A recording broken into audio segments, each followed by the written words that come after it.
பீர்க்கங்காய் செடியை பார்த்தா எனக்கு ரொம்ப பிடிக்கும். ஏன்னா முயற்சியுடையார் இகழ்ச்சி அடையார்ன்றதுக்கு ஒரு எடுத்துக்காட்டாகவே சொல்லலாம். முயற்சி பண்ணிக்கிட்டே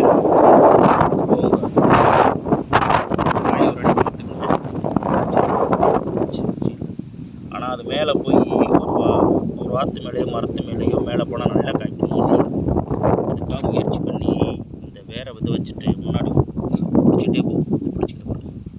பிடிக்கிறதுக்கு தோதான் அப்படியே போய் பாருங்கள் மரத்துக்கு போதான் போக பாருங்கள். இருந்தாலும் அதை வச்சு முயற்சி பண்ணுறது காய்ப்பிச்சு அப்படியே வந்து இங்கே மரத்து மேலே விட்ட முடியாது. ஆனால் இருந்தாலும் முயற்சி பண்ணி போகுது பாருங்கள். அப்படியே முயற்சி பண்ணி மேலே போயிடும்.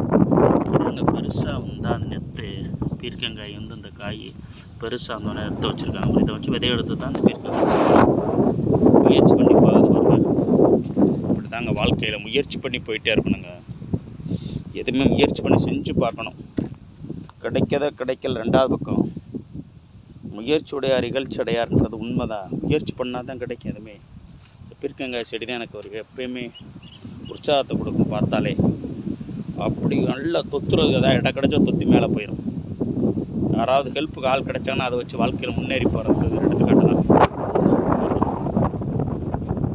பீர்க்கங்காய். எல்லோருக்கும் காலை வணக்கம்.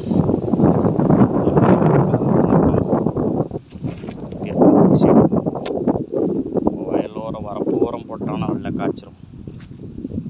பிஞ்சு காய்ச்சிருக்கலாம், காய் காய்ச்சிருக்கலாம். சூப்பராக இருக்கா வரைச்சிருச்சு. சூப்பர். எல்லோருக்கும் குட் மார்னிங்.